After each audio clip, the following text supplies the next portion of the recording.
Bonsoir, et soyez les bienvenus dans ce voyage nocturne à travers les brumes du temps. Là où le sable rencontre l'éternité et où les eaux d'un fleuve légendaire murmurent encore les secrets d'une civilisation disparue. Ce soir, nous remontons les siècles ensemble, glissant doucement vers les rives dorées de l'Égypte antique, ce royaume des pharaons où les dieux marchèrent parmi les hommes et où chaque pierre levée témoignait d'une quête absolue, vaincre le temps lui-même. Installe-toi confortablement, laisse ton corps s'enfoncer dans la douceur du repos. Ferme les yeux si tu le souhaites. Nous allons traverser ensemble près de 4000 années d'histoire humaine, non pas dans la précipitation, mais avec la lenteur contemplative des caravanes qui jadis longeaient le Nil sous un ciel étoilé. Ici, point de tumulte, seulement l'écho lointain des civilisations, le murmure des siècles qui se déposent comme une fine poussière sur les vestiges éternels. Si cette exploration tranquille du passé t'apaise, n'hésite pas à laisser un petit signe de reconnaissance, un pouce levé ou un abonnement pour poursuivre ces voyages nocturnes dans l'histoire. Et si le cœur t'en dit, partage en commentaire quelle cité ancestrale ou quelle époque révolue te fascine le plus. Mais pour l'instant, laisse simplement le présent s'effacer. Respire profondément. Sens l'air chaud du désert, parfumé d'encens et de résine de myrrhe qui caresse ta peau. Écoute le clapotis des eaux du Nil contre les berges de papyrus. Au loin, un ibis blanc prend son envol dans la lumière dorée du crépuscule. Le temps ralentit. Les minutes deviennent des décennies, les heures des dynasties entières. Nous remontons maintenant, lentement, vers l'aube de l'Égypte, vers ce moment où tout commença. Laisse les siècles défiler. Oublie les frontières du monde moderne. Ce soir, tu es voyageur du temps, observateur silencieux d'un monde où les pyramides n'étaient pas encore des ruines, mais des monuments vivants, éclatants de calcaire blanc sous le soleil implacable. Un monde où le fleuve n'était pas seulement un cours d'eau, mais une divinité nourricière, un père et une mère à la fois, rythmant la vie et la mort de tout un peuple. Nous commençons notre périple bien avant les pharaons, bien avant les temples de granit et les tombeaux secrets. Nous commençons là où tout commence toujours, dans la rencontre entre l'homme et la terre, entre le besoin et l'ingéniosité, entre le chaos et l'ordre naissant. Au premier temps du monde connu, lorsque les glaciers du Nord recouvraient encore une vaste partie de l'Europe et que les climats de la planète subissaient leur dernière grande transformation, la vallée du Nil offrait déjà un refuge précieux aux groupes humains en quête de subsistance. Nous sommes alors aux alentours du 6e millénaire avant notre ère, dans un paysage qui ne ressemble pas encore tout à fait à celui que nous imaginons lorsque nous évoquons l'Égypte des pharaons. Le Sahara n'est pas encore le désert absolu que nous connaissons. Des pluies saisonnières y dessinent encore des savanes verdoyantes, parsemées de lacs temporaires où paissent des troupeaux de gazelles et d'antilopes. Des communautés de chasseurs-cueilleurs nomades parcourent ces étendues, suivant les migrations animales, cueillant les plantes sauvages, vivant au rythme des saisons et des caprices du ciel. Mais au cœur de cette immensité, une anomalie géographique attire progressivement les groupes humains comme un aimant silencieux. Le Nil, ce fleuve unique qui coule du sud vers le nord, traversant des milliers de kilomètres avant de se jeter dans la Méditerranée.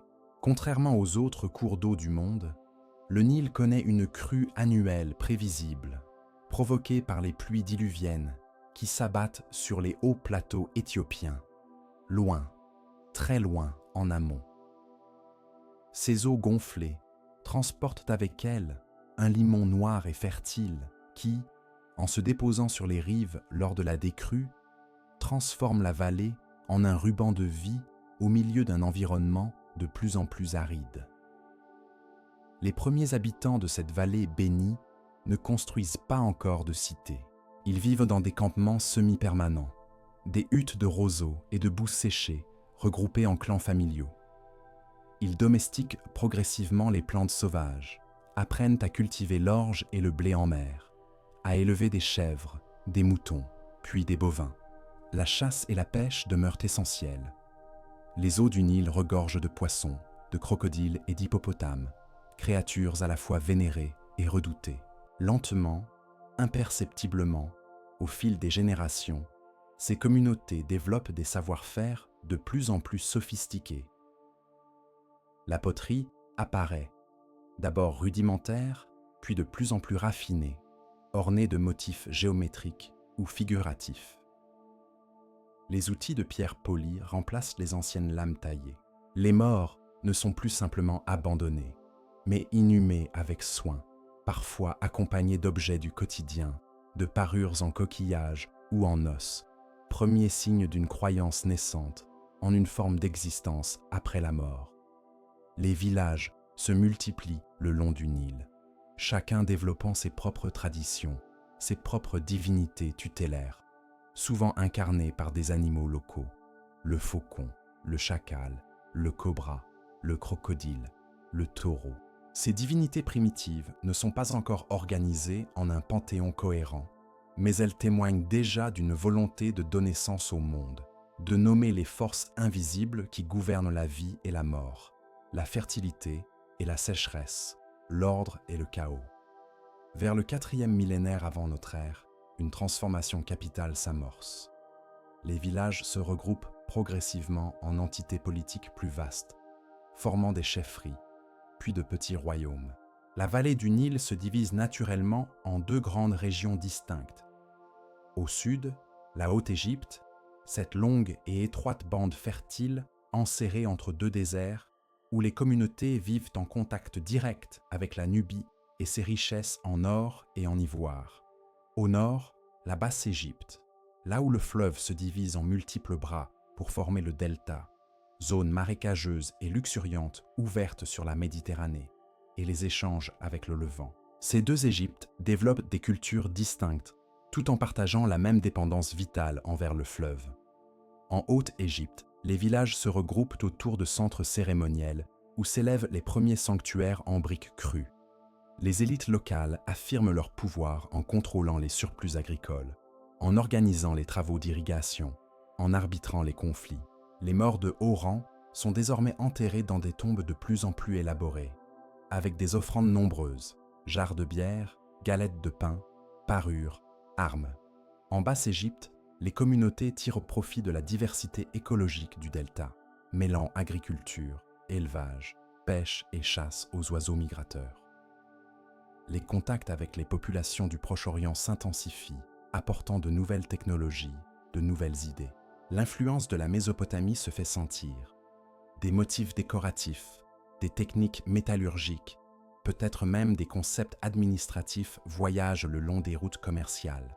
Mais malgré ces différences régionales, un sentiment d'identité commune commence à émerger, nourri par la langue partagée, par les défis communs imposés par l'environnement, par la conscience que ce ruban de terre fertile, coincé entre les déserts, constitue un monde à part, un don des dieux, un espace où l'ordre doit être maintenu face aux forces du chaos qui rôdent aux marges. C'est dans ce contexte que naît, quelque part entre 3200 et 3000 ans avant notre ère, un événement fondateur dont l'écho résonnera à travers tous les siècles de l'histoire égyptienne.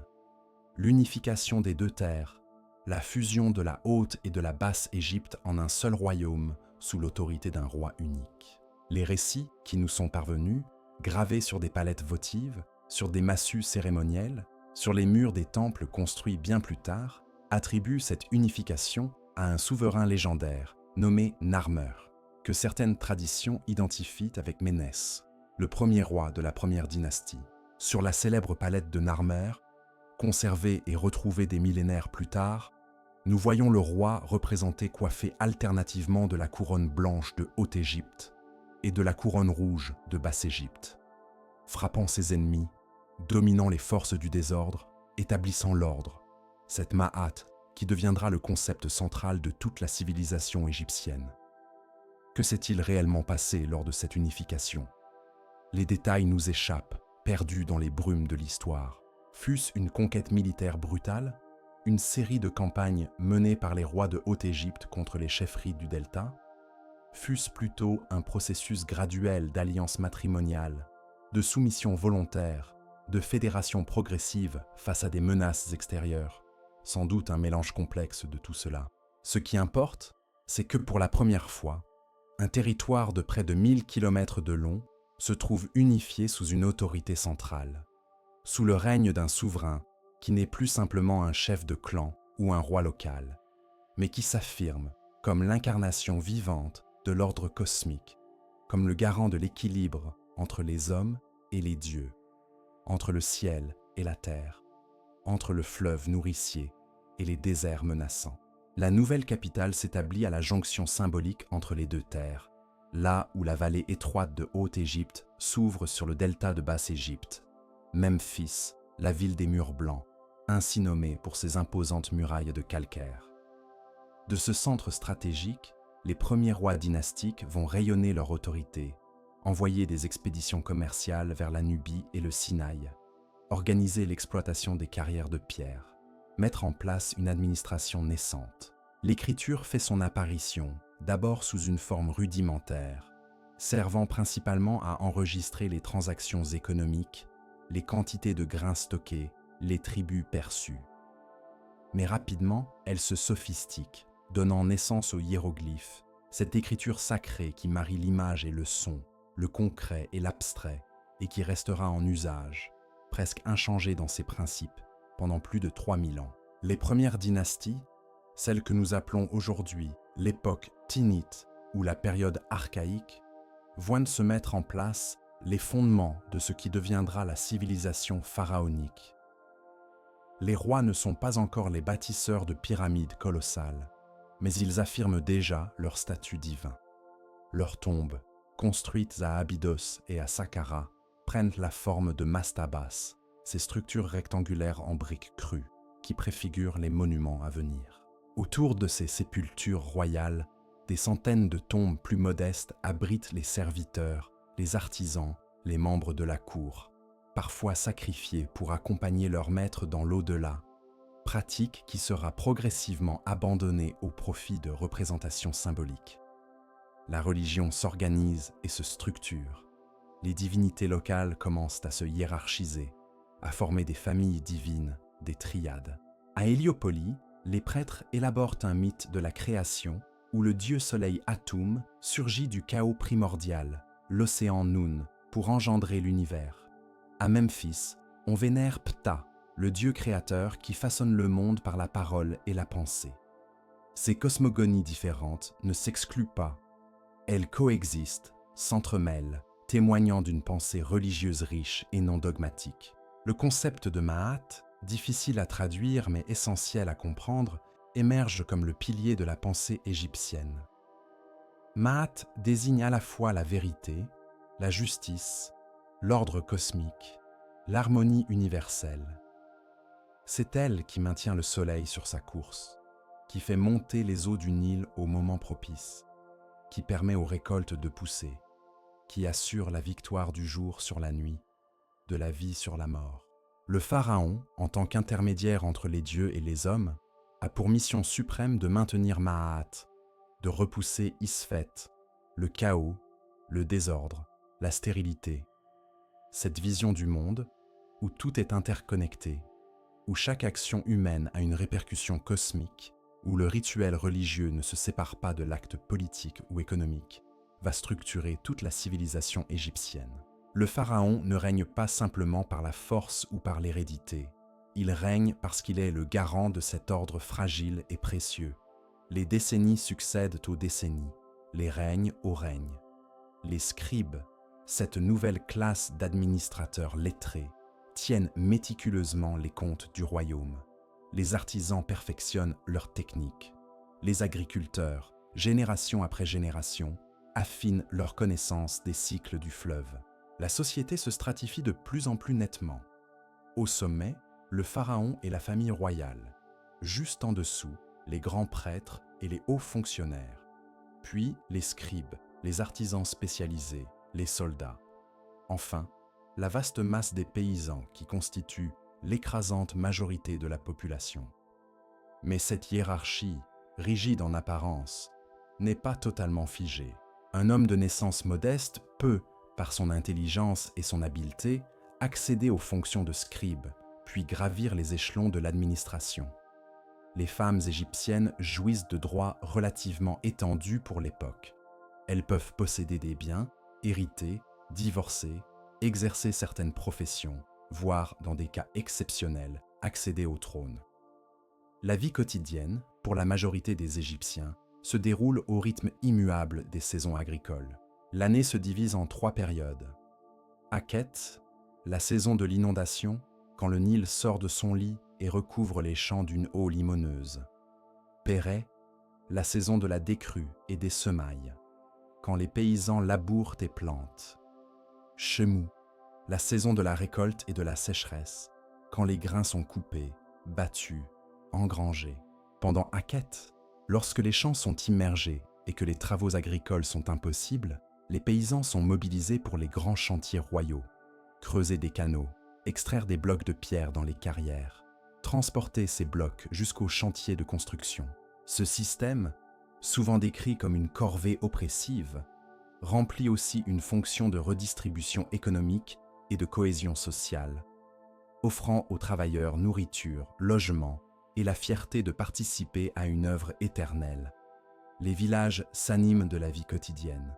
Les femmes pilent le grain pour faire la farine, pétrissent le pain, brassent la bière qui constitue la boisson de base de l'alimentation égyptienne. Les enfants jouent au bord du fleuve, surveillent les troupeaux d'oies, aident aux tâches domestiques. Les artisans façonnent les poteries, tissent les étoffes de lin, tressent les paniers de papyrus. Les pêcheurs lancent leurs filets dans les canaux. Les chasseurs posent des pièges dans les marais du delta où abondent les oiseaux. La religion imprègne chaque instant de la vie. Chaque maison possède son autel domestique où l'on vénère les ancêtres et les divinités protectrices. Les fêtes religieuses ponctuent l'année, offrant des moments de réjouissance collective où les statues des dieux sont sorties des temples en procession, où l'on danse, chante, festoie. Ces célébrations renforcent le lien entre les vivants et les dieux, entre les individus et la communauté. Puis vient le moment que l'histoire retiendra comme l'un des plus extraordinaires accomplissements de l'humanité. L'Ancien Empire, l'âge des pyramides, cette période où les pharaons égyptiens vont littéralement tenter de toucher l'éternité en édifiant des montagnes de pierre. Tout commence, comme souvent dans l'histoire, par l'audace visionnaire d'un homme. Djéser, deuxième ou troisième souverain de la troisième dynastie, règne aux environs de 2680 ans avant notre ère. Comme ses prédécesseurs, il prévoit de se faire construire un mastaba pour sa sépulture, une tombe en briques crues à Saqqara, la nécropole qui surplombe Memphis. Mais Djéser a la chance d'avoir à son service un homme exceptionnel, Imhotep, son vizir, grand prêtre, architecte et savant. Imhotep, dont le nom signifie « celui qui vient en paix », va révolutionner l'architecture funéraire en proposant à son souverain une innovation radicale. Pourquoi ne pas superposer plusieurs mastabas de taille décroissante pour créer une structure étagée, une sorte d'escalier monumental vers le ciel? L'idée est audacieuse, d'autant plus qu'Imhotep suggère d'utiliser non pas la brique crue traditionnelle, mais la pierre calcaire, un matériau réservé jusque-là au seuil de porte et à quelques éléments architecturaux ponctuels. Construire entièrement en pierre demande une maîtrise technique considérable. Il faut tailler les blocs dans les carrières, les transporter, les ajuster avec précision, concevoir des structures capables de supporter le poids colossal de l'édifice. Djéser accepte. Pendant près de 20 ans, des milliers d'ouvriers vont se relayer sur le chantier de Saqqara. La pyramide à degrés s'élève progressivement, atteignant finalement une hauteur de 60 mètres, dominant majestueusement le plateau désertique. Autour d'elle, Imhotep conçoit un vaste complexe funéraire ceint d'une muraille de calcaire blanc, comprenant des cours, des chapelles, des passages symboliques, des représentations architecturales en pierre des bâtiments temporaires en bois et en roseaux utilisés lors des fêtes royales. L'effet est saisissant. Pour les Égyptiens de l'époque, Cette montagne artificielle doit apparaître comme une véritable merveille, un témoignage éclatant de la puissance du pharaon et de sa capacité à mobiliser les ressources du royaume. Plus encore, elle matérialise le lien entre la terre et le ciel, offrant au roi défunt un escalier pour rejoindre les étoiles impérissables, pour se mêler aux dieux. Imhotep sera vénéré pour cet exploit. Des siècles plus tard, bien après sa mort, les Égyptiens le déifieront, en feront le patron des scribes et des architectes, lui attribueront des traités de médecine et de sagesse. Peu d'hommes dans l'histoire auront connu un tel destin posthume. La pyramide à degrés de Djéser ouvre la voie. Les pharaons suivants vont chercher à rivaliser, à innover, à construire toujours plus grand, toujours plus audacieux. C'est le début d'une extraordinaire épopée architecturale qui va transformer le paysage égyptien et fasciner l'humanité jusqu'à nos jours. Les successeurs de Djéser regardent avec admiration et envie ce monument qui défie le ciel. Le pharaon Sekhemkhet entreprend de construire sa propre pyramide à degrés, plus grande encore, mais son règne s'achève prématurément et le monument reste inachevé, témoignage silencieux de l'ambition contrariée par la mort. D'autres tentatives suivent, à Zaouïe El Arian, à Meidoum, chacune expérimentant, innovant, cherchant la forme parfaite. C'est sous le règne de Snéfrou, premier pharaon de la 4e dynastie, que l'architecture pyramidale connaît une transformation décisive. Snéfrou, souverain énergique et bâtisseur infatigable, va faire construire non pas une, mais 3 pyramides monumentales, chacune représentant une étape dans la quête de la forme géométrique pure. À Meidoum d'abord, il reprend et modifie une pyramide à degrés commencés sous le règne précédent, tentant de transformer les gradins en faces lisses en remplissant les interstices et en recouvrant l'ensemble d'un parement calcaire. L'expérience se révèle partiellement décevante, les revêtements extérieurs s'effondrant peut-être dès l'Antiquité, laissant apparaître la structure interne comme une tour étrange émergeant d'un amas de débris. Non découragé, Snéfrou lance un nouveau chantier à Dachour, à une 50aine de kilomètres au sud. Cette fois, le projet est ambitieux, une véritable pyramide à face lisse, s'élevant selon un angle d'inclinaison prononcé de 54 degrés environ. Les travaux progressent, l'édifice atteint déjà près de 50 mètres de hauteur lorsque surviennent des problèmes structurels. Les architectes constatent des fissures inquiétantes dans les couloirs intérieurs, des signes de tension dans la maçonnerie. La pente est trop abrupte, le poids trop mal réparti. Plutôt que d'abandonner, ils prennent une décision audacieuse. À mi-hauteur, ils modifient l'angle d'inclinaison, le ramenant à environ 43 degrés pour la partie supérieure. Le résultat donne à cette pyramide un profil unique, une silhouette brisée qui lui vaut son nom moderne. La pyramide rhomboïdale, la pyramide coudée. Loin d'être un échec, elle témoigne de l'intelligence adaptative des bâtisseurs égyptiens, de leur capacité à résoudre les problèmes en temps réel. Mais Snéfrou veut encore plus. Appliquant les leçons apprises, il ordonne la construction d'une 3e pyramide, toujours à Dachour, à peine à 2 km de la précédente. Cette fois, dès l'origine, les architectes adoptent l'angle moins prononcé d'environ 43 degrés. Le résultat est magnifique. La pyramide rouge, ainsi nommée pour la teinte chaude de son calcaire, s'élève à plus de 100 mètres de hauteur. Première pyramide à face lisse véritablement aboutie. Première montagne artificielle parfaitement géométrique. Imagine ces chantiers colossaux fonctionnant simultanément. Des dizaines de milliers d'hommes s'activent dans les carrières de Toura, sur la rive est du Nil, extrayant le calcaire blanc de haute qualité destiné au revêtement extérieur. D'autres, plus au sud, dans les carrières d'Assouane, taillent les blocs de granit rose qui serviront aux chambres funéraires et aux passages les plus sensibles. Les blocs, certains pesant plusieurs dizaines de tonnes, sont acheminés par bateau pendant la saison de la crue, lorsque le fleuve gonflé permet de naviguer au plus près des chantiers. Sur les sites eux-mêmes, une organisation millimétrée règne. Les équipes d'ouvriers se relaient, travaillant par rotation pendant les périodes où les travaux des champs le permettent. Contrairement à l'image popularisée d'esclaves maltraités, les découvertes archéologiques récentes révèlent que ces bâtisseurs étaient des travailleurs recevant salaire en nature, nourriture abondante, soins médicaux, logés dans des villages construits spécialement à proximité des pyramides. Certains graffitis laissés par ces équipes témoignent même d'une fierté professionnelle, d'une compétition amicale entre groupes portant des noms évocateurs, l'équipe vigoureuse, les compagnons du pharaon, ceux que le roi aime. Les techniques employées fascinent encore aujourd'hui. Comment ces hommes, disposant d'outils relativement simples, ciseaux de cuivre et masses de dolérite, ont-ils pu tailler, transporter et assembler avec une précision millimétrique des millions de blocs de pierre? Les théories abondent. Rampes frontales monumentales démontées après usage, rampes en spirale s'enroulant autour de la structure en construction, système de levier et de contrepoids, utilisation astucieuse du sable mouillé pour réduire la friction lors du transport sur traîneau de bois. La vérité réside probablement dans une combinaison de toutes ces techniques, adaptées selon les phases du chantier, selon la taille et le poids des blocs, selon la configuration du terrain.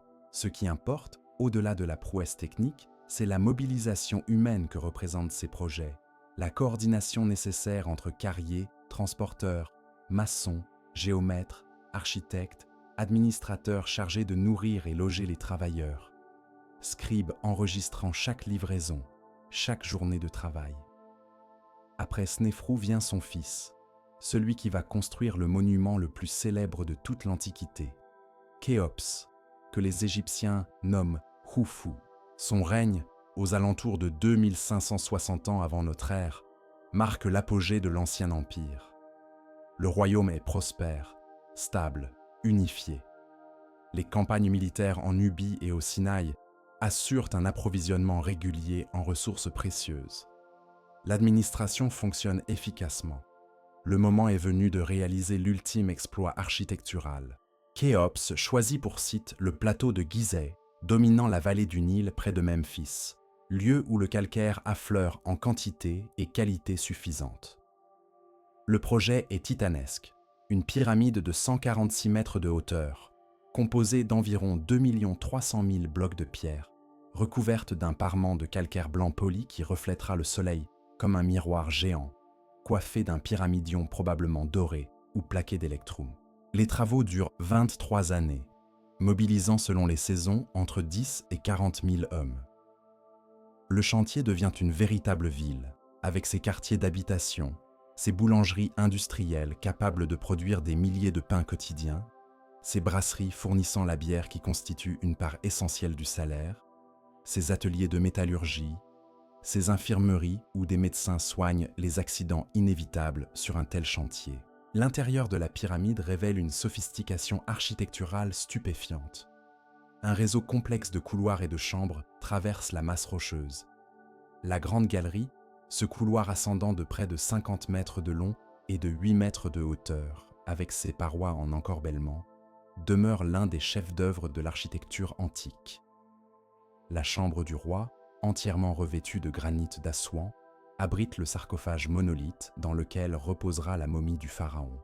Au-dessus d'elle, 5 chambres de décharge superposées répartissent le poids colossal de la pyramide, protégeant la sépulture royale de tout risque d'effondrement.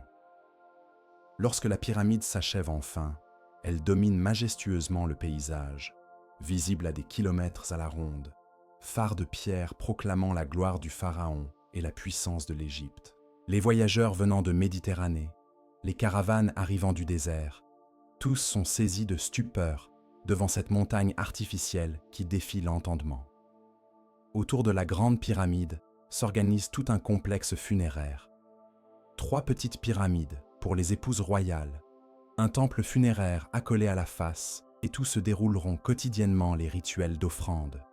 Une chaussée monumentale, couverte reliant ce temple à un temple bas, situé à la limite des terres cultivées, près du Nil.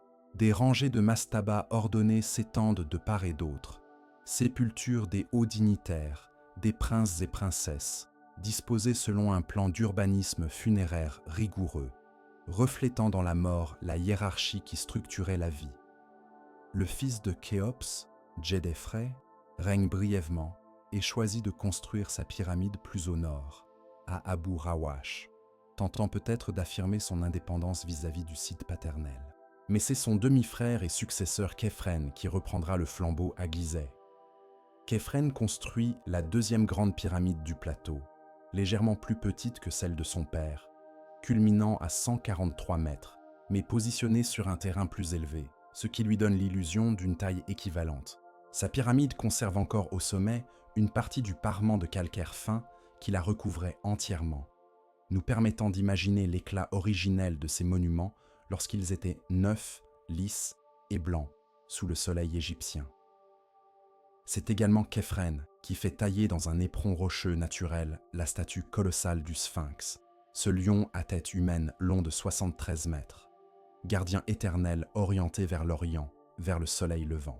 Le visage du Sphinx, malgré les millénaires d'érosion et les mutilations subies au cours de l'histoire, porte peut-être les traits idéalisés de Khéphren lui-même, pharaon veillant pour l'éternité sur son domaine funéraire.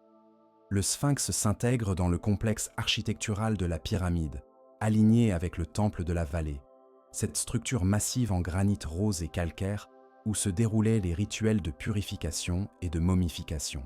À l'intérieur de ce temple, dans une pénombre sacrée à peine troublée par la lumière filtrant à travers d'étroites ouvertures, se dressaient jadis 23 statues du pharaon en diorite, pierre extrêmement dure importée des carrières lointaines de Nubie, polie jusqu'à obtenir un lustre presque surnaturel. Puis vient Mykérinos, dernier grand bâtisseur de Gizeh. Sa pyramide, beaucoup plus petite, atteignant seulement 65 mètres, clôt la triade monumentale. Certains historiens y voient le signe d'un déclin économique, d'un royaume commençant à peiner sous le poids des dépenses colossales engagées par ses prédécesseurs. D'autres y lisent plutôt un changement de priorité, une évolution religieuse vers des pratiques funéraires moins centrées sur la masse brute et davantage sur la qualité artistique et rituelle. De fait, si la pyramide de Mykérinos est plus modeste en taille, elle est partiellement revêtue de granit rouge d'Assouan, matériau beaucoup plus coûteux et noble que le calcaire. Son temple funéraire révèle une richesse sculptée exceptionnelle, avec des statues de culte d'une qualité artistique remarquable, représentant le pharaon accompagné de divinités, incarnant les différents noms d'Égypte. L'Ancien Empire atteint alors son zénith. L'Égypte de la 4e et de la 5e dynastie rayonne sur toute la région. Les expéditions commerciales sillonnent le monde connu.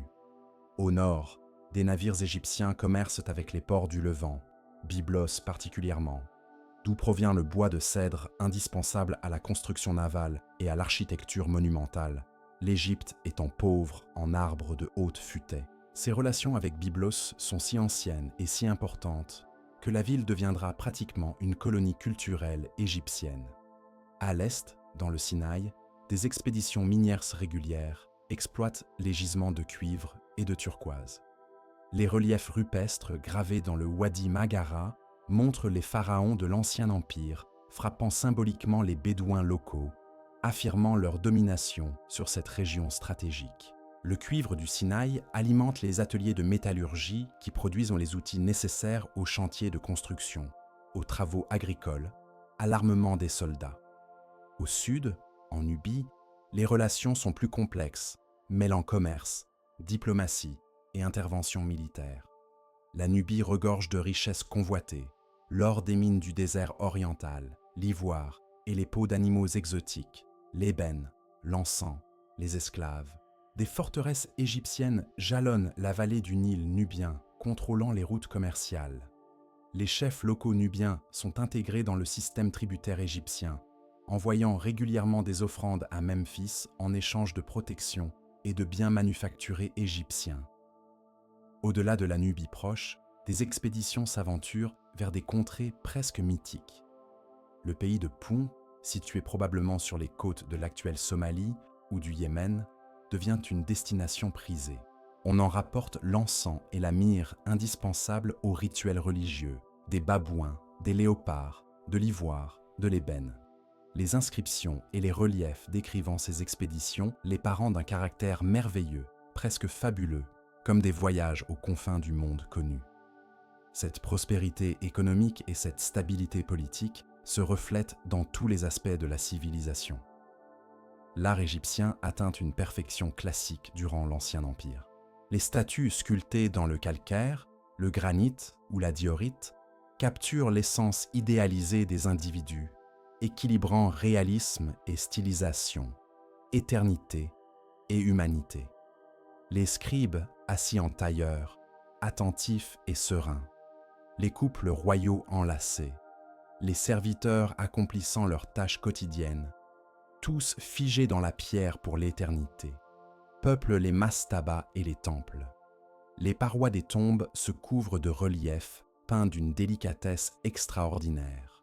On y voit défiler toute la vie égyptienne, les travaux des champs, le labourage et les semailles, la moisson et le battage du grain, la fabrication du pain et de la bière, l'élevage des bovins, la chasse et la pêche dans les marais, les ateliers d'artisans où l'on travaille le métal, la pierre, le bois, le cuir. Ces scènes ne sont pas de simples décorations, elles remplissent une fonction magique essentielle. Elles assurent aux défunts la perpétuation éternelle de ces activités dans l'au-delà.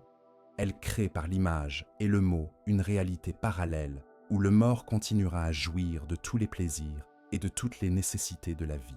Les textes des pyramides, ces formules magiques et religieuses gravées pour la première fois sur les parois des chambres funéraires des pyramides de la fin de la 5e et de la 6e dynastie, nous livrent un aperçu fascinant de la pensée religieuse de l'époque. Ces incantations visent à assurer la résurrection du pharaon défunt, sa transformation en être divin, son ascension vers le ciel pour rejoindre le dieu soleil Ré dans sa barque éternelle, ou pour se mêler aux étoiles impérissables qui ne connaissent jamais le coucher.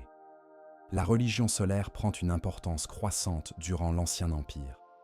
Les pharaons de la 5e dynastie se proclament fils de Ré, établissant un lien de filiation directe avec le dieu soleil. Ils construisent des temples solaires dédiés à Ré, structure monumentale comprenant un obélisque géant symbolisant le rayon de soleil pétrifié, des autels pour les sacrifices quotidiens, des cours où se déroulent les rituels de l'aube et du crépuscule. Cette évolution religieuse témoigne peut-être d'une volonté de centralisation idéologique, le culte solaire offrant un cadre théologique unifiant, capable de transcender les particularismes locaux.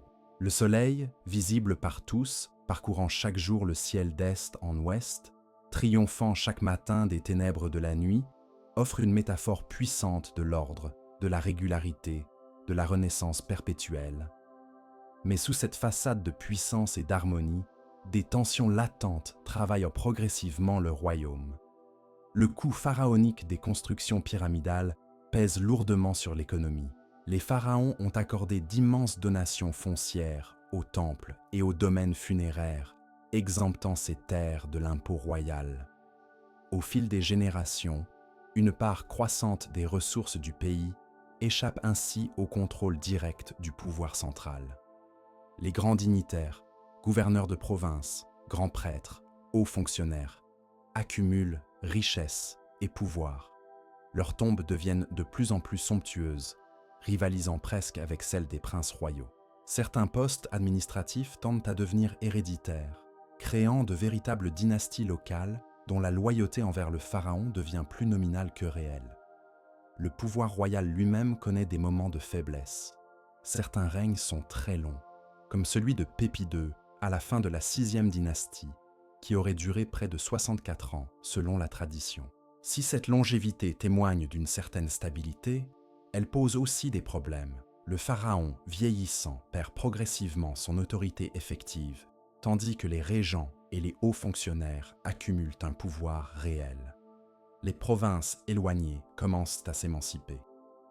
En Haute-Égypte particulièrement, les nomarques, ces gouverneurs de noms, se comportent de plus en plus comme des souverains locaux.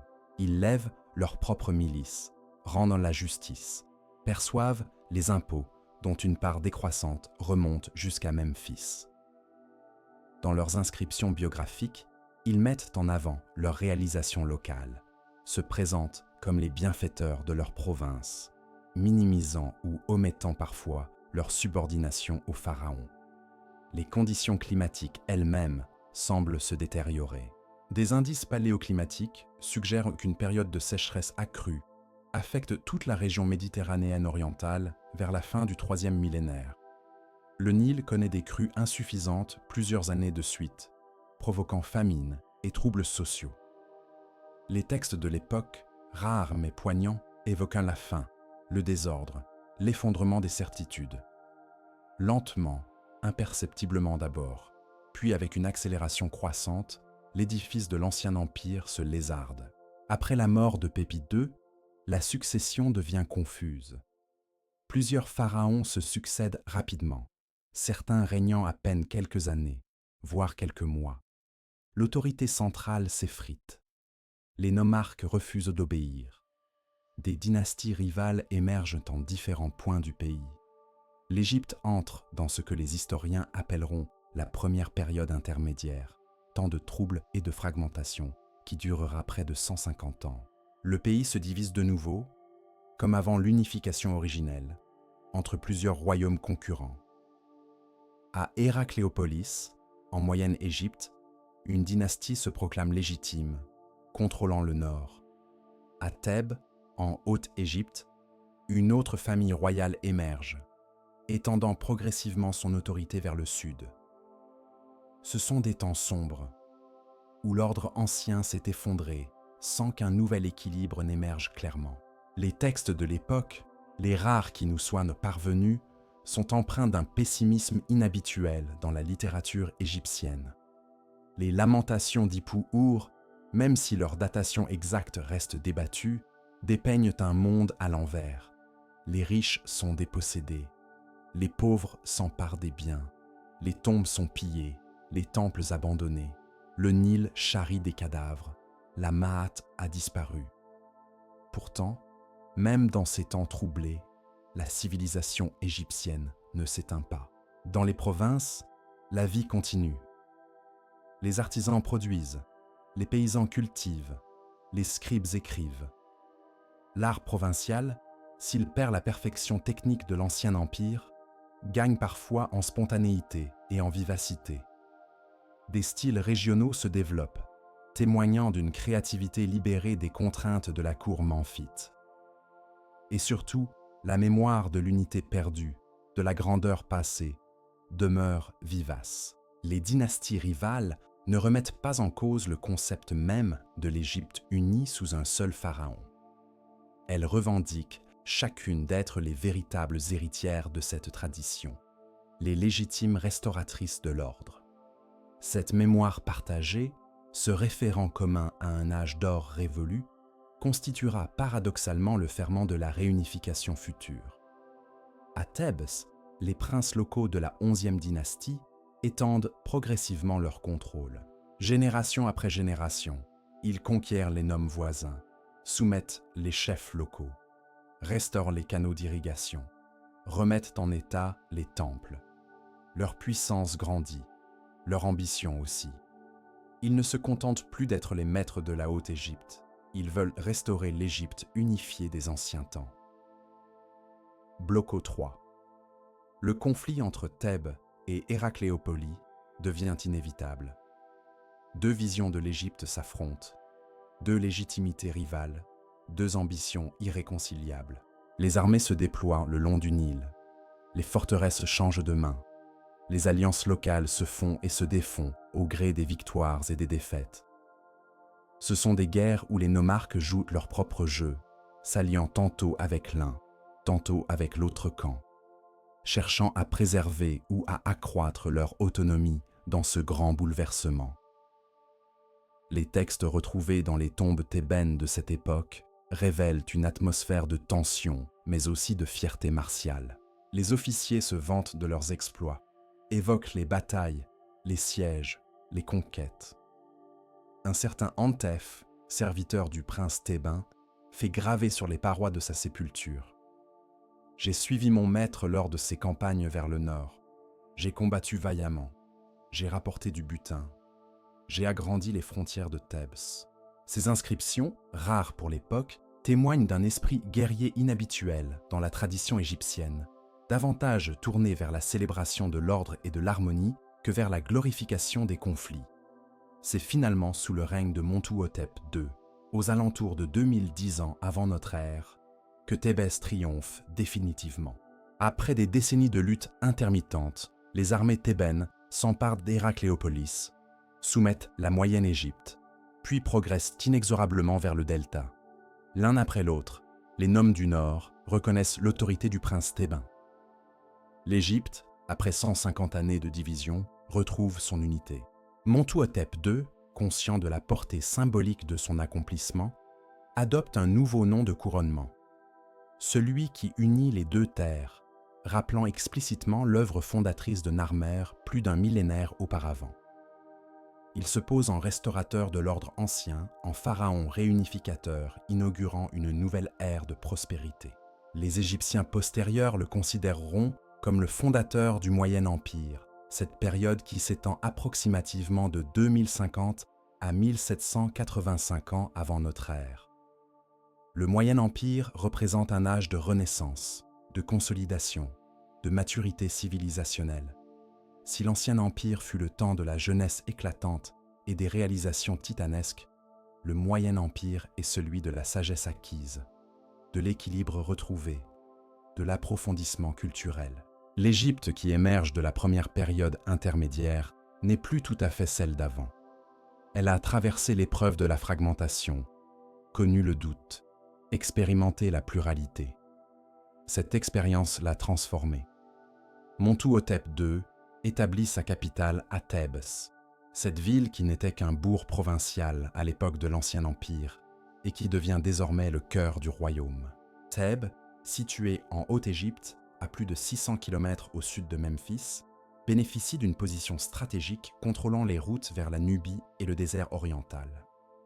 Sa divinité tutélaire, Amon, simple dieu local à l'origine, commence son ascension fulgurante qui fera de lui, quelques siècles plus tard, le roi des dieux égyptiens.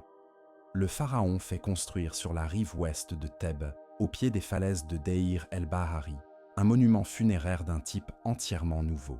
Abandonnant la forme pyramidale traditionnelle désormais associée à l'ancien empire défunt, il conçoit un temple-tombeau intégré à la montagne elle-même. Des terrasses successives reliées par des rampes s'élèvent progressivement vers la falaise, où s'ouvre l'entrée de la tombe creusée dans le roc. Des colonnades élégantes rythment ces terrasses, des jardins plantés d'arbres et de fleurs adoucissent la pierre, des bassins reflètent le ciel. Ce complexe architectural novateur annonce les splendeurs futures de la rive ouest thébaine, cette nécropole royale qui s'étendra sur des kilomètres, accumulant temples funéraires, tombes rupestres, chapelles, monuments de toutes sortes. Montuhotep II inaugure ainsi une tradition architecturale qui perdurera pendant tout le Nouvel Empire, celle des temples funéraires séparés de la tombe proprement dite, creusés secrètement dans la montagne pour échapper aux pillages qui ont dévasté les pyramides de l'Ancien Empire. La réunification ne s'accomplit pas seulement par les armes. Montuhotep II et ses successeurs entreprennent un vaste programme de restauration et de reconstruction. Partout en Égypte, les temples endommagés ou abandonnés durant la période de troubles sont remis en état.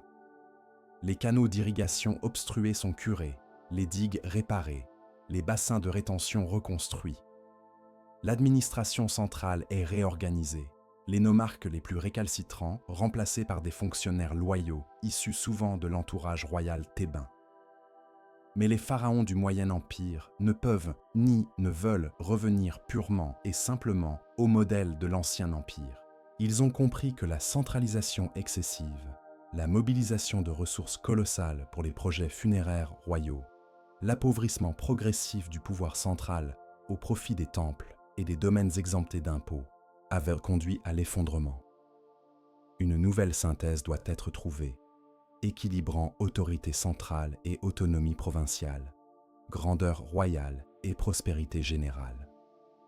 L'art et la littérature du Moyen Empire reflètent cette évolution. La sculpture devient moins monumentale, plus intime. Les portraits royaux abandonnent l'idéalisation sereine de l'Ancien Empire pour adopter une expressivité nouvelle, presque troublante. Les statues de Sésostris III, l'un des plus grands pharaons de la 12e dynastie, le montrent avec un visage marqué par l'âge et les soucis, les traits tirés, le regard las mais résolu. Ces portraits réalistes, loin de diminuer la majesté royale, l'humanisent, la rendent plus accessible, suggérant un pharaon conscient du poids de ses responsabilités, partageant les épreuves de son peuple. La littérature atteint un sommet d'élégance et de sophistication. Le moyen égyptien, la langue de cette époque, deviendra le modèle classique de référence, étudié et imité par les scribes pendant plus de 1000 ans. Les œuvres composées alors explorent des thèmes d'une profondeur inhabituelle. Les enseignements pour Méricare, texte politique attribué à un pharaon d'Héracléopolis s'adressant à son fils, développent une véritable philosophie du pouvoir, insistant sur la responsabilité du souverain envers ses sujets, sur l'importance de la justice, sur la nécessité de prévoir les conséquences de ses actes. Le conte du paysan éloquent raconte l'histoire d'un humble paysan victime d'une injustice qui, par son éloquence extraordinaire, parvient à se faire entendre jusqu'au pharaon lui-même et obtient réparation. Ce récit, au-delà de son charme narratif, pose des questions essentielles sur la justice sociale, sur le droit des humbles à être entendus, sur le devoir des puissants d'écouter même les plus faibles. On y perçoit peut-être un écho des bouleversements de la première période intermédiaire, une conscience nouvelle de la fragilité de l'ordre social. Le dialogue d'un homme avec son bâ, texte énigmatique et profond, met en scène un homme désespéré, contemplant le suicide, dialoguant avec son bâ, cette composante spirituelle de l'être. Le texte explore le sens de la vie et de la mort, la valeur de l'existence terrestre, le désir d'échapper à la souffrance. Sa tonalité mélancolique, son questionnement existentiel, détonne dans une civilisation habituellement tournée vers l'affirmation de la vie et la quête de l'éternité. Certains y voient une œuvre née des traumatismes de la période de trouble, quand les certitudes anciennes s'étaient effondrées. Mais le Moyen Empire n'est pas seulement introspection et questionnement. C'est aussi une période d'expansion et de conquête, particulièrement vers le sud. Les pharaons de la 12e dynastie, cette lignée remarquable de souverains énergiques et compétents qui règnent approximativement de 1985 à 1795 ans avant notre ère, entreprennent la conquête systématique de la Nubie. Sésostris Ier, puis Sésostris II, et surtout Sésostris III, le plus grand conquérant de la dynastie, lancent campagne après campagne vers le sud. Leurs armées remontent le Nil, s'enfoncent profondément en Nubie, jusqu'à la 3e cataracte et au-delà. Ce ne sont plus de simples expéditions commerciales ou punitives comme sous l'Ancien Empire, mais une véritable politique de conquête et d'annexion territoriale. Pour contrôler ces vastes territoires nouvellement conquis, Sésostris III fait construire une série de forteresses colossales le long du Nil nubien, particulièrement dans la région de la 2e cataracte. Ces forteresses, redécouvertes et étudiées par les archéologues avant leur submersion sous les eaux du lac Nasser, lors de la construction du haut barrage d'Assouan, comptent parmi les réalisations militaires les plus impressionnantes de l'Antiquité. Bouhen, Mirgissa, Semna, Kouma. Ces noms évoquent des complexes fortifiés gigantesques, avec leurs murailles multiples hautes de plus de 10 mètres, leurs tours de guet, leurs bastions, leurs fossés, leurs glacis. Certaines pouvaient abriter des garnisons de plusieurs centaines de soldats, disposaient de réserves de nourriture et d'eau pour soutenir de longs sièges, comportèrent des quais fortifiés contrôlant la navigation fluviale. L'ingénierie militaire déployée dans ces forteresses témoigne d'une maîtrise technique remarquable et d'une volonté stratégique claire, transformer la Nubie en province égyptienne. Sésostris III fait graver des stèles frontalières marquant les limites de son empire. L'une d'elles, particulièrement célèbre, retrouvée à Semna, proclame « Frontière sud établie en l'an 8 sous la majesté du roi de Haute et Basse-Égypte Sésostris III. Aucun Nubien ne la franchira en voyageant vers le nord, que ce soit par terre ou par bateau, ni aucun troupeau de Nubiens, sauf un Nubien venant commercer à Iken ou en mission officielle. Tout bon traitement leur sera accordé, mais sans permettre qu'un bateau de Nubiens passe en descendant vers le nord. Jamais. Cette inscription révèle une politique à la fois ferme et pragmatique. Les Nubiens sont fermement tenus à distance des territoires égyptiens proprement dits, mais le commerce pacifique est encouragé, contrôlé depuis les forteresses qui servent de postes frontières. La Nubie devient ainsi une source majeure de richesse pour l'Égypte du Moyen Empire. L'or extrait des mines du désert oriental nubien afflue vers le nord, ainsi que l'ivoire, l'ébène, les peaux de félin, les plumes d'autruche, les produits exotiques venus d'encore plus au sud, d'Afrique centrale. Cette expansion vers le sud s'accompagne d'un mouvement parallèle vers le nord-est. Les relations avec le Levant s'intensifient. Byblos demeure le principal partenaire commercial, fournissant le cèdre du Liban. Mais les contacts s'étendent à toute la côte syro-palestinienne. Des objets égyptiens sont retrouvés jusqu'en Anatolie et en Mésopotamie, témoignant de réseaux d'échanges de très longue distance. Dans le Sinaï, l'exploitation des mines de cuivre et de turquoise reprend avec vigueur. Les expéditions se succèdent, laissant des inscriptions rupestres datées qui permettent de suivre l'activité minière année après année. Les conditions de travail dans ces régions désertiques sont éprouvantes. Les textes évoquent la chaleur accablante, la rareté de l'eau, les attaques de bédouins hostiles. Mais les ressources extraites sont précieuses, justifiant l'effort consenti. Le commerce maritime se développe également. Des navires égyptiens descendent la mer Rouge, atteignent le pays de Poum pour en rapporter l'encens, la myrrhe, les aromates si prisés pour les rituels religieux. D'autres voguent en Méditerranée, cabotant le long des côtes, commerçant avec les îles, peut-être atteignant la Crète minoenne, cette civilisation contemporaine brillante dont les palais fastueux, les fresques élégantes, la prospérité maritime font écho à bien des égards à ceux de l'Égypte. Cette ouverture sur le monde extérieur ne signifie pas pour autant une dilution de l'identité égyptienne. Au contraire, le Moyen Empire développe une conscience nationale affirmée, une fierté culturelle qui s'exprime dans tous les domaines. Les Égyptiens de cette époque se perçoivent comme le peuple le plus civilisé du monde connu, entouré de barbares qu'il est de leur devoir de dominer ou d'éduquer. Cette attitude, mélange de confiance en soi et d'ethnocentrisme, traverse toute l'histoire égyptienne, mais s'exprime peut-être avec une force particulière durant le Moyen Empire. Les dieux égyptiens eux-mêmes sont désormais considérés comme supérieurs aux divinités étrangères. Les textes magiques et religieux développent tout un discours sur la nécessité de se protéger contre les influences néfastes venues de l'extérieur, contre les démons étrangers, contre les pratiques barbares. Paradoxalement, cette affirmation identitaire forte coexiste avec une réelle curiosité pour le monde extérieur et une capacité d'intégration sélective d'éléments culturels étrangers, jugés utiles ou intéressants. Dans le domaine religieux, le Moyen Empire voit la démocratisation progressive de l'au-delà. Sous l'Ancien Empire, l'immortalité bienheureuse était essentiellement réservée aux pharaons et, par extension, à ceux qu'il gratifiait de son attention. Les nobles enterrés autour de la pyramide royale espérèrent bénéficier du rayonnement éternel du souverain divinisé. Le commun des mortels n'avait accès qu'à une survie ténue, voire inexistante. Durant le Moyen Empire, cette conception évolue.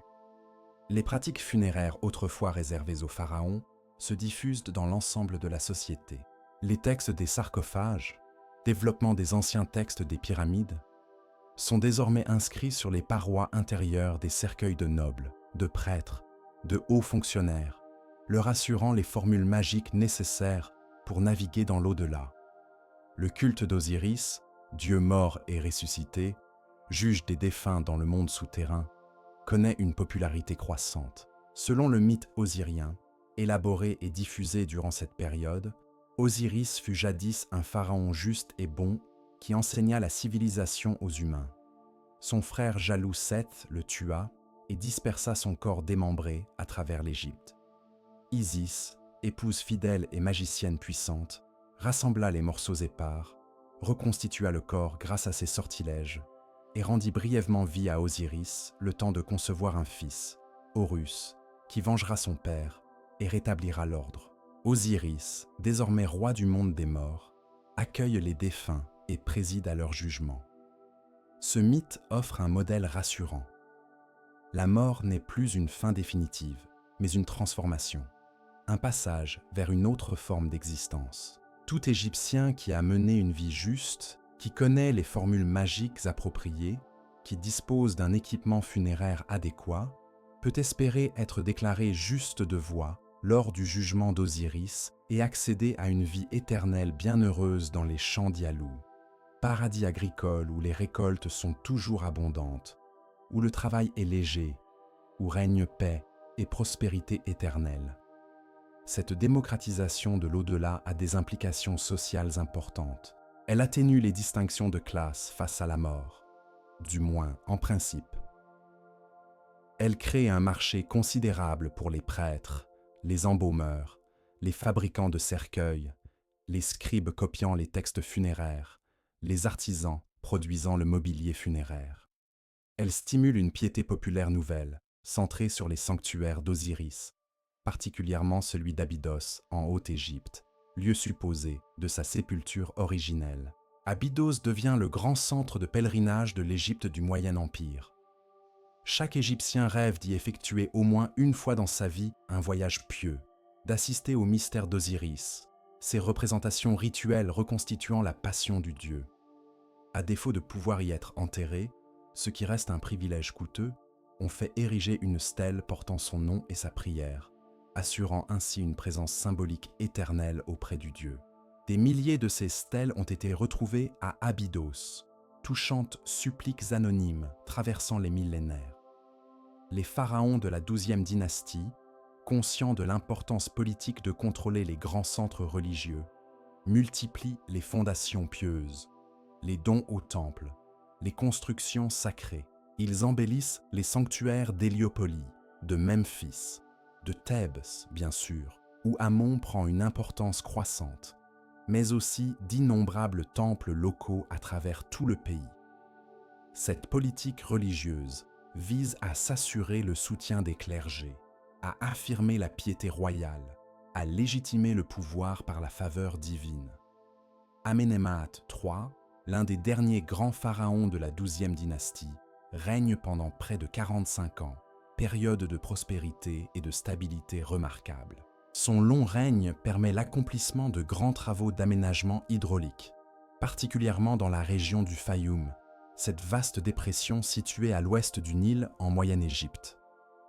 En régulant les eaux du lac Karoun, en construisant digues et canaux, Amenemhat III transforme cette région marécageuse en terres agricoles fertiles, créant de véritables polders antiques qui enrichissent considérablement le royaume.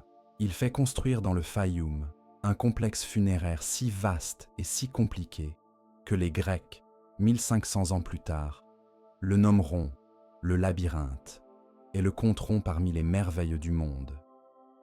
Hérodote, visitant ces ruines, écrira avec admiration qu'il surpasse même les pyramides, comprenant des milliers de salles, des cours innombrables, des couloirs entrelacés, formant un dédale inextricable. Malheureusement, ce monument colossal a presque entièrement disparu, ses pierres réutilisées au fil des siècles, nous laissant seulement quelques vestiges et les descriptions émerveillées des voyageurs antiques. Mais après Amenemhat III, des signes de déclin apparaissent. Les derniers pharaons de la 12e dynastie règnent brièvement. La 13e dynastie voit se succéder rapidement des dizaines de souverains, certains ne régnant que quelques mois. Le pouvoir central s'affaiblit à nouveau. Les mécanismes de cette décadence demeurent mal compris, les sources étant rares et fragmentaires pour cette période trouble. Ce qui est certain, c'est qu'une nouvelle crise majeure se prépare, différente de celle qui avait conduit à la première période intermédiaire. Cette fois, le danger ne vient pas seulement de l'intérieur, de la fragmentation politique et des rivalités provinciales. Il vient aussi, et surtout, de l'extérieur. Pour la première fois depuis l'unification originelle, l'Égypte va connaître l'invasion, l'occupation étrangère, la domination de dynasties non égyptiennes.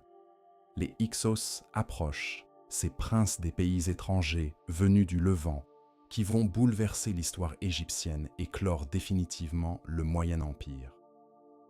Bloco IV, l'arrivée des Hyksos marque un tournant dramatique dans l'histoire égyptienne, un événement si traumatisant que les générations futures le raconteront avec une horreur mêlée d'incrédulité. Comment l'Égypte, cette terre bénie des dieux, ce royaume qui se croyait le centre du monde civilisé, a-t-elle pu tomber sous la domination de barbares étrangers? Les textes égyptiens postérieurs décrivent cette invasion en termes apocalyptiques, parlant d'une déferlante brutale, d'une conquête sanglante, d'une profanation sacrilège. La réalité historique fut probablement plus nuancée, plus progressive, moins catastrophique que ne le suggèrent ces récits rétrospectifs. Les Hyksos n'étaient pas des hordes sauvages surgies du désert pour tout détruire sur leur passage. C'étaient des populations sémitiques venues du Levant, des Cananéens, des Amorites, probablement aussi des éléments hourites qui s'étaient installés progressivement dans le delta oriental au fil des décennies, peut-être même des siècles. Ces immigrations n'avaient rien d'inhabituel. Depuis toujours, des populations asiatiques franchissèrent la frontière orientale de l'Égypte, attirées par la prospérité du pays du Nil. Durant les périodes de pouvoir central fort, ces arrivées étaient contrôlées, les immigrants intégrés, absorbés par la culture égyptienne dominante. Mais durant la phase d'affaiblissement qui suit la fin de la 12e dynastie, ces flux migratoires échappent au contrôle des pharaons affaiblis. Les nouveaux venus s'établissent d'abord pacifiquement, formant des communautés dans les villes du delta, apportant leurs compétences artisanales, leurs réseaux commerciaux, leurs traditions. Progressivement, leur nombre s'accroît, leur influence s'étend. Lorsque le pouvoir central égyptien s'effondre complètement, incapable de maintenir l'ordre et l'unité, ces populations étrangères implantées dans le delta saisissent l'opportunité. Vers 1650 ans avant notre ère, approximativement, un chef Hyksos nommé Salitis s'empare de la ville d'Avaris, dans le delta oriental, et y établit sa capitale. Il se proclame pharaon, fonde une dynastie. La 15e, selon le comput de Manéthon, adopte la titulature royale égyptienne, les insignes du pouvoir, les protocoles de cour. Ses successeurs feront de même, s'efforçant de se présenter comme des souverains égyptiens légitimes, respectueux des traditions, pieux envers les dieux du pays. Mais les Égyptiens authentiques, particulièrement ceux de Haute-Égypte demeurés indépendants, ne s'y trompent pas. Pour eux, ces souverains étrangers, quelle que soit leur égyptianisation de face-façade, demeurent des usurpateurs, des barbares, des impies. La fracture entre le nord dominé par les Hyksos et le sud resté égyptien structure la période que les historiens nomment deuxième période intermédiaire, s'étendant approximativement de 1650 à 1550 ans avant notre ère. Cette période, longtemps mal connue en raison de la rareté et de la confusion des sources, apparaît désormais dans toute sa complexité. L'Égypte n'est pas simplement divisée en deux, mais fragmentée entre plusieurs pouvoirs rivaux. Les Hyksos contrôlant le delta et la Basse-Égypte, une dynastie égyptienne maintenue à Thèbes dominant la Haute-Égypte, et entre les deux, dans la région de Moyenne-Égypte, une mosaïque de principautés locales aux allégeances incertaines.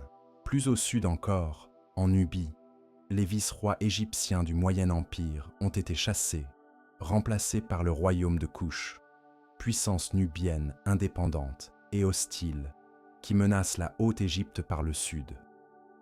Les pharaons thébains de la 17e dynastie, contemporains des Hyksos, règnent sur un territoire considérablement réduit, essentiellement la Haute-Égypte entre Éléphantine et Abydos.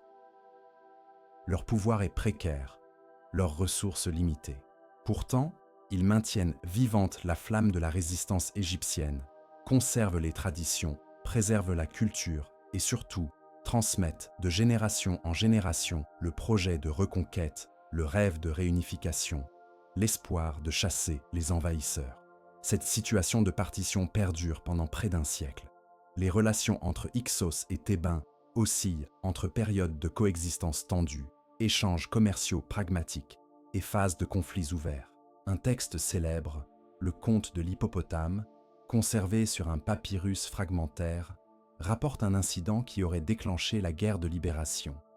Apopi, roi Hyksos à Avaris, envoie un message à Seqenenre-Taha, prince de Thèbes, se plaignant que les hippopotames du bassin thébain, situés à plus de 800 km au sud, l'empêchent de dormir par leur mugissement. Cette réclamation absurde est évidemment un prétexte, une provocation calculée visant à humilier le prince thébain et à affirmer la suzeraineté Hyksos sur toute l'Égypte. La réponse de Seqenenre ne nous est pas parvenue sous forme textuelle, mais son crâne momifié, découvert au XIXe siècle et conservé au musée du Caire, raconte à sa manière la suite de l'histoire. Le crâne porte les marques terribles de plusieurs blessures létales infligées par des armes de combat, une fracture massive causée par une hache, des entailles profondes provoquées par une épée ou une dague, peut-être aussi les traces d'un coup porté par une masse d'armes. Ces blessures, non soignées, indiquent que le pharaon est mort au combat ou peu après, sans que son corps ait pu recevoir les premiers soins habituels. Seqenenre-Taha a manifestement péri lors d'une bataille contre les Hyksos, premier martyr de la guerre de libération. Son fils Kamosé reprend le flambeau. Une stèle monumentale découverte à Karnak rapporte ces campagnes. Le texte, vibrant d'une fierté martiale inhabituelle dans la littérature égyptienne traditionnellement plus portée sur l'harmonie que sur la glorification guerrière, raconte comment Kamosé rassemble ses troupes, lance ses navires sur le Nil, remonte vers le nord pour attaquer les positions Hyksos. Je navigue vers le nord, victorieux, pour repousser les Asiatiques sur l'ordre d'Amon, le juste de conseil, proclame-t-il.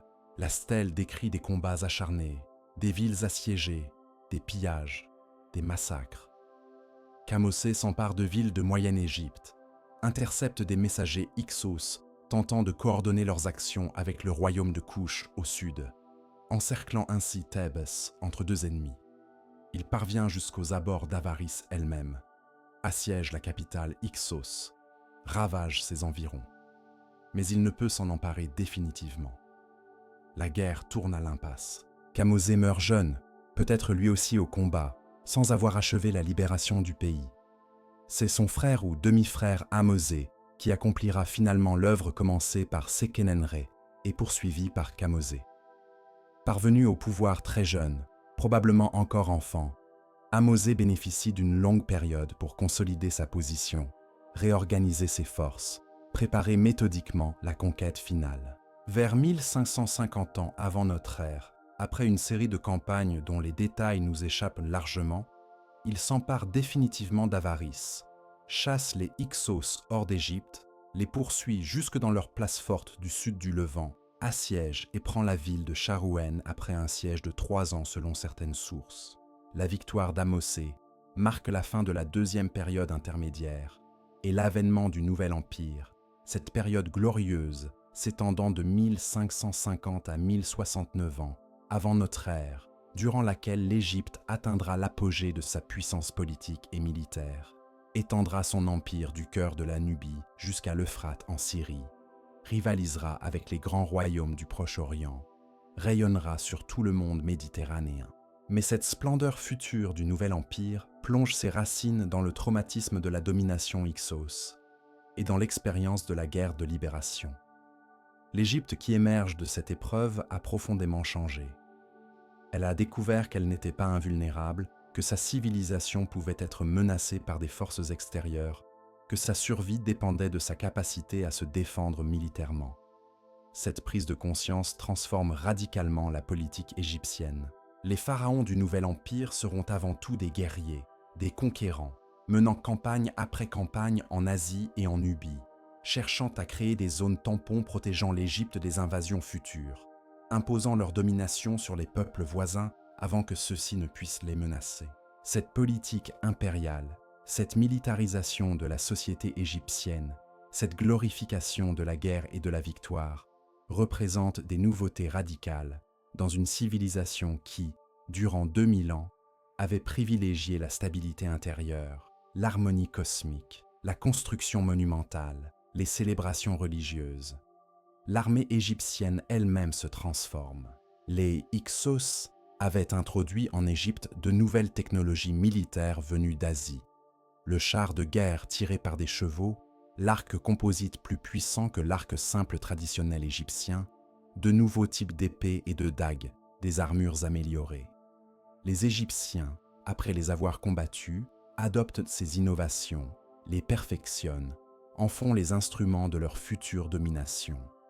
Le char de guerre en particulier devient le symbole de la puissance militaire égyptienne. Léger, rapide, manœuvrable, tiré par 2 chevaux et monté par un archer et un conducteur.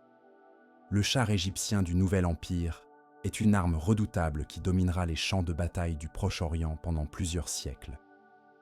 Les pharaons se font représenter sur leurs chars, chargeant l'ennemi, écrasant les barbares sous leurs roues, image de puissance martiale répétée à l'infini sur les murs des temples. Mais au-delà des transformations militaires et politiques, l'expérience des périodes intermédiaires laisse des traces profondes dans la conscience égyptienne. Ces siècles de troubles, de divisions, de dominations étrangères ont ébranlé la confiance sereine qui caractérisait l'ancien empire. Les Égyptiens ont découvert que leur monde n'était pas éternel et immuable, que l'ordre pouvait s'effondrer, que le chaos pouvait surgir, que même le cours du Nil ne garantissait pas automatiquement la prospérité. Cette conscience de la fragilité transparaît dans la littérature, l'art, la pensée religieuse du Nouvel Empire.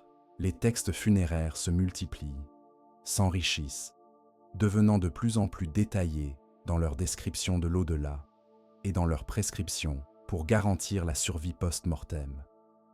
Le livre des morts, cette compilation de formules magiques qui sera copiée par milliers d'exemplaires sur papyrus et déposée dans les tombes, témoigne d'une inquiétude accrue face à la mort, d'un besoin de balises et de protection pour naviguer dans l'autre monde. Les temples du Nouvel Empire, gigantesques, somptueux, multiplient les représentations du pharaon victorieux, écrasant les ennemis de l'Égypte, massacrant les barbares, recevant la soumission des peuples étrangers. Ces images de triomphe et de domination visent à conjurer la peur de l'invasion, à affirmer rituellement la supériorité égyptienne, à repousser magiquement les dangers extérieurs. Même lorsque la réalité politique est moins glorieuse, lorsque les campagnes militaires sont indécises ou infructueuses, l'art officiel continue de proclamer la victoire totale, l'anéantissement des ennemis, l'invincibilité du pharaon. Le culte royal lui-même évolue. Les pharaons du Nouvel Empire poussent beaucoup plus loin que leurs prédécesseurs la divinisation de leur personne. Ils ne sont plus seulement les fils de Rê, les représentants des dieux sur terre, mais des dieux incarnés, objets d'un culte direct de leur vivant. Des temples leur sont dédiés, des prêtres célèbrent leurs rituels, des offrandes leur sont présentées exactement comme aux dieux traditionnels. Cette élévation du pharaon au rang de divinité vivante répond peut-être à un besoin de stabilité, de certitude, de point de repère absolu dans un monde qui a révélé sa capacité au chaos. Ahmosé, le libérateur, meurt après un règne d'environ 25 ans, laissant une Égypte réunifiée et en voie de restauration. Ses successeurs, les grands pharaons de la 18e dynastie, poursuivront son œuvre, transformant l'Égypte en empire dominant tout le nord-est africain et une bonne partie du Proche-Orient. Thoutmôsis III, le Napoléon égyptien comme l'ont surnommé certains historiens, mènera 17 campagnes en Asie, atteignant l'Euphrate, ramenant un butin fabuleux qui enrichira les temples de Karnak de constructions toujours plus grandioses. Amenhotep III, un siècle plus tard, régnera sur un empire pacifié au faîte de sa prospérité, entretenant des relations diplomatiques avec tous les grands royaumes du monde alors connus, recevant des ambassades venues de Babylone, du Mitanni, des Hittites, de Chypre, de Crète.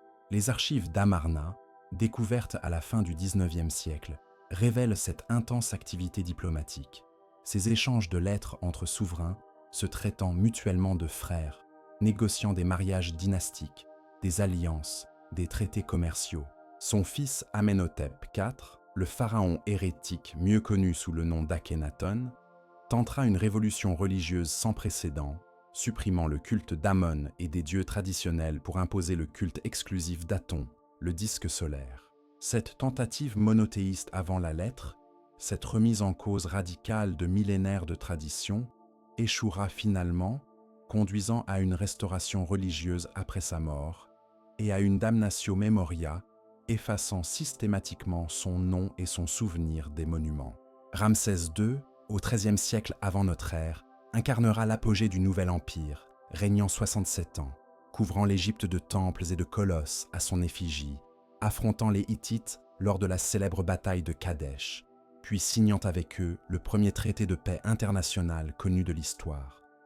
Ses successeurs verront cependant le déclin s'amorcer, les invasions des peuples de la mer menacer l'Égypte, l'Empire asiatique se désagréger progressivement.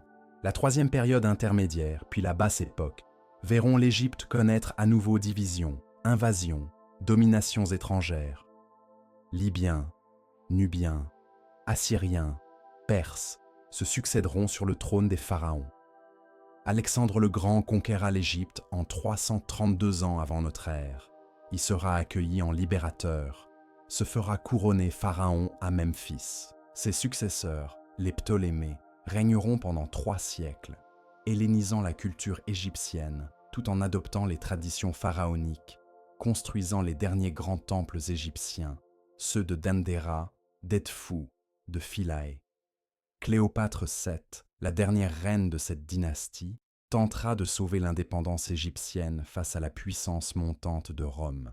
Sa défaite et son suicide en 30 ans avant notre ère marquent la fin définitive de l'Égypte indépendante, sa transformation en province romaine, puis byzantine, puis arabe, après la conquête islamique du 7e siècle de notre ère. Mais bien après que le dernier temple égyptien eut fermé ses portes, que le dernier prêtre eut cessé de lire les hiéroglyphes, que le dernier Égyptien eut oublié les noms de Rê et d'Osiris, l'héritage de cette civilisation extraordinaire continua de rayonner à travers le monde. Les obélisques égyptiens ornent aujourd'hui les places de Rome, de Paris, de Londres, de New York. Les collections égyptiennes des musées du monde entier attirent des millions de visiteurs émerveillés. Les pyramides demeurent le symbole universel de l'énigme et de la grandeur de l'Antiquité.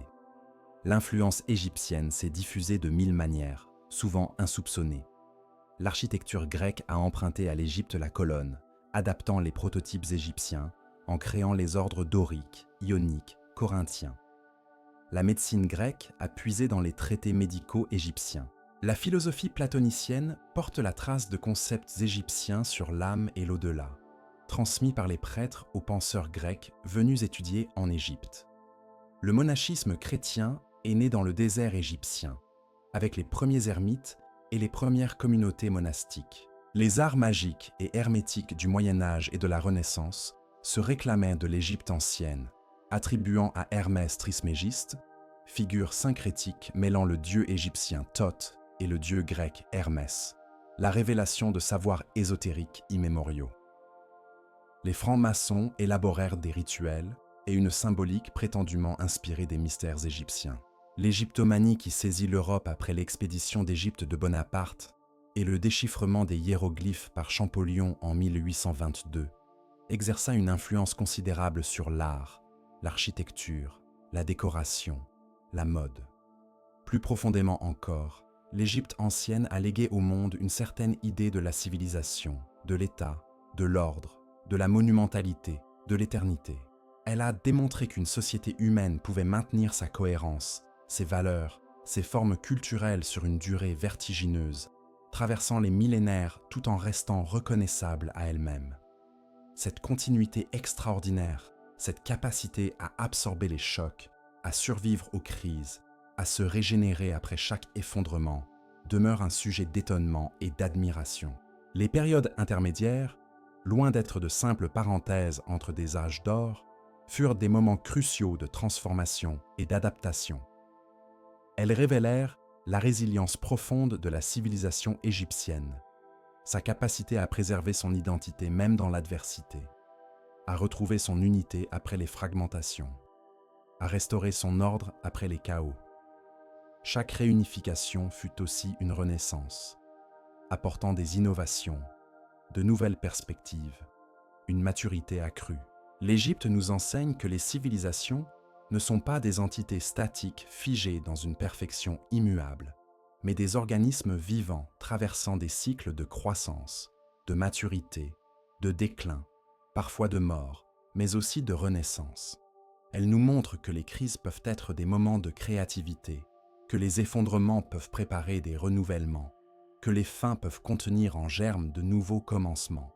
Dans le silence éternel des temples en ruine, dans l'ombre fraîche des tombeaux millénaires, dans les hiéroglyphes patiemment gravés sur la pierre dure, résonne encore l'écho de cette civilisation qui croyait en l'éternité et qui, d'une certaine manière, l'a atteinte. Non pas l'éternité rêvée de ces pharaons momifiés espérant vivre à jamais, mais l'éternité plus subtile de la mémoire humaine, de l'héritage culturel, de l'influence diffuse mais persistante à travers les siècles et les civilisations. Conclusion.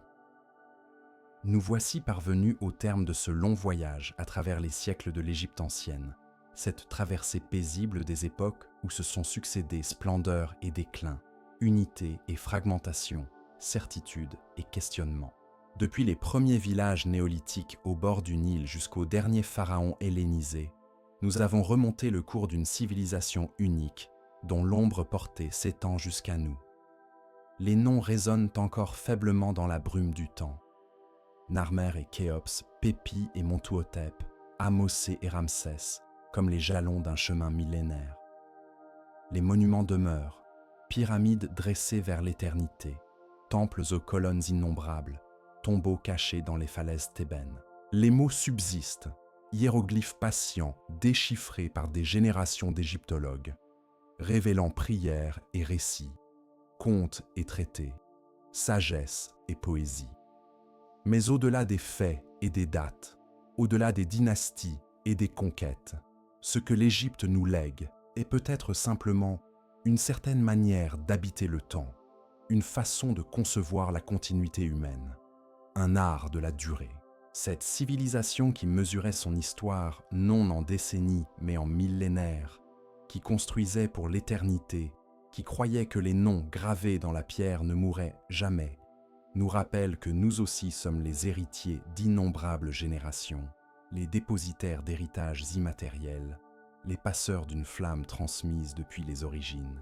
Les crises que connut l'Égypte, ces périodes intermédiaires où l'ordre semblait s'effondrer, où l'unité se brisait, où les certitudes vacillaient, nous parlent aussi. Elles nous disent que rien n'est définitivement acquis, que les civilisations les plus brillantes peuvent s'obscurcir, que les empires les plus puissants peuvent se fragmenter. Mais elles nous disent aussi que la renaissance est possible, que l'unité peut être retrouvée, que les héritages peuvent survivre aux catastrophes. Laisse maintenant ces images anciennes se dissoudre doucement dans la pénombre de ta conscience. Laisse le Nil reprendre son cours éternel, loin des regards humains. Laisse les pyramides retourner à leur silence minéral sous les étoiles du désert. Laisse les dieux égyptiens regagner leurs sanctuaires abandonnés, où ne résonne plus que le vent et le temps. Tu as voyagé loin dans le passé, traversé des siècles et des millénaires, rencontré des hommes et des femmes dont les os reposent depuis longtemps dans le sable sec de la nécropole. Tu as vu naître et mourir des royaumes. Tu as assisté à des triomphes et à des désastres. Tu as contemplé la grandeur et la fragilité des œuvres humaines. Maintenant, laisse ce long rêve historique s'estomper. Laisse le présent reprendre ses droits. Laisse le sommeil t'accueillir. L'histoire continue de murmurer dans l'obscurité, tissu infini de vie et d'événements, flux incessant que nul ne peut embrasser entièrement. Mais toi, voyageur du temps, repose-toi. Tu as assez erré dans les couloirs du passé. Le présent t'attend, et demain aussi, avec ses propres histoires, qui deviendront un jour, elles aussi, ruines et vestiges pour des générations futures. Dors paisiblement, bercé par l'écho lointain des civilisations disparues. Dors en sachant que tout passe et que tout demeure, que rien ne dure et que tout continue, que nous sommes mortels et que l'humanité perdure. Dors avec la certitude ancienne que le Nil coulera toujours, que le soleil se lèvera demain comme il s'est levé sur les pyramides pendant 45 siècles, que le temps poursuit sa course indifférente et magnifique. Bonne nuit, compagnon de voyage à travers les âges. Que tes rêves soient peuplés d'images sereines, de temples sous la lune, de barques glissant sur les eaux calmes, de scribes penchés sur leurs papyrus dans la lumière dorée du matin. Que le sommeil t'emporte doucement, comme le Nil porte les felouks vers la mer lointaine, vers le repos mérité après ce long périple dans les profondeurs du temps. Dors bien.